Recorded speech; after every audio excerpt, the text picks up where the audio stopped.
Resurrection, and this is Clarence Soto. And we're gonna interview Dr. Antonio Ingles, a former student here in De La Salle University, and who is teaching in De La Salle College of St. Benoit. So, sir, how long have you been a professor in CSB? I came in CSB around 1997, so if I count, this is my 60th year. So, sir, ano po yung most mga subjects na tinuturo niyo sa From the very start, since I venture into education, I've been teaching religious subject because I came from the seminary for 8 years.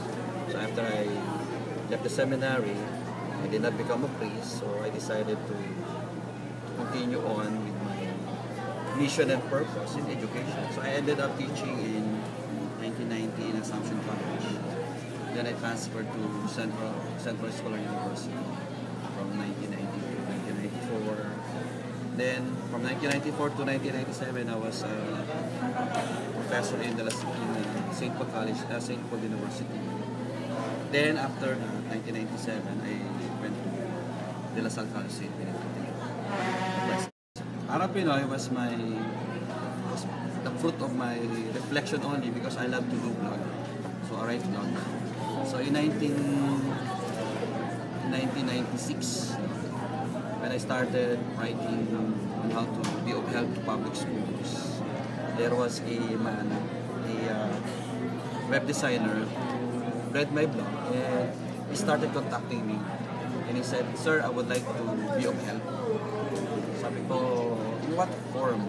"Sir, I read your article and I found out that you are helping on this cause." "Yes, in my own personal capacity."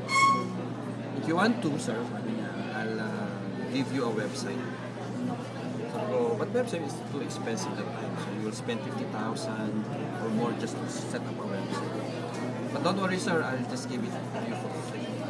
So from then on, from 2006 onwards, siguro mga 2009. So when I had my website, people started contacting me. So they would like to ask how to be of help. So I never thought of putting up or establishing an organization. So it happened that I've been in education for the last 20 years, 16 years in De La Salle College. So if there is a way by which I can be of help, it's in the field of education. So when I started studying, taking my PhD, so I thought to myself, I just come up with an organization that will be of great help. And it was Arab Pinoy. So Arab Pinoy is basically a fruit of my reflection on how to be of help to our country, to kababayan.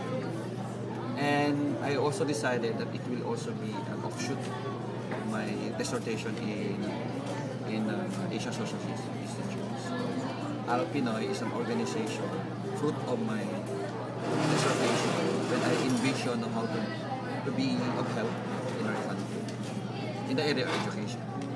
I don't go for achievements because I just do it by inspiration. So in the first place, I have my full-time job as an educator at sarcasm.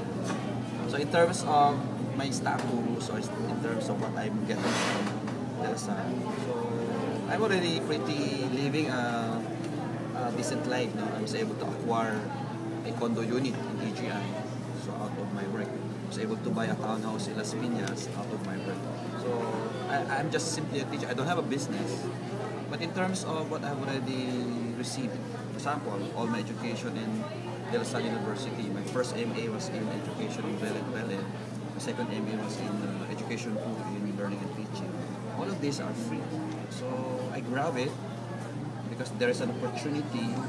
So the school spend millions for me. So if I have the opportunity, why not grab it so that it could be a best help for us. Then when I decided to take my PhD, at the same time, they shoulder all my school papers. Now that I have already earned this educational payment, so I guess it's high time to pay back. And my way of paying back is not in the other field, but also in the field of education.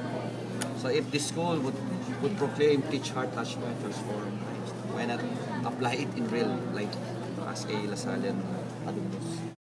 Social responsibility by the name itself is two. Number one, you cannot be socially responsible unless you have love for people. Responsibility is not a responsibility simply because you assume to yourself that you can give. You can only give in as much as how much you have received. So there's a saying in Latin, I learned it in seminary, nemo dat quod non habet. If you heard of that, it simply means you cannot give what you do not have. First is you don't think of success. Second, you simply do it because this is the right thing to do. Then when you do the right thing to do, you just realize you are becoming successful. So it's a different thing when you just want to do it because you want success. But if you change your attitude, if you change your goal, that you do this because it's the right thing to do, it's the best thing to do to help our people. Even though you are not addressing the problems of the world, but you can make a difference in the lives in the lives of one or two or three people. That's already something. So I'm not here to solve the problems of the world. I'm not here to solve the problems of the Philippines. But I'm here in my own little capacity and ability to be able to change the lives of one or three people. For me, that's already my little contribution. So, Dr. Bliss, that's all. So, Yeah. thank you so much for accompanying us. Sure, sure. Thank you so much. I hope I was able to answer the question you're asking me. But I don't have the monopoly of right answers to the question you asked. I only share what I've been doing for the last 5 years, being involved in my organization. And I hope that in the next 2-3 years, I will have 100 scholars. Then I will have, let's say, 50 teachers trained by me.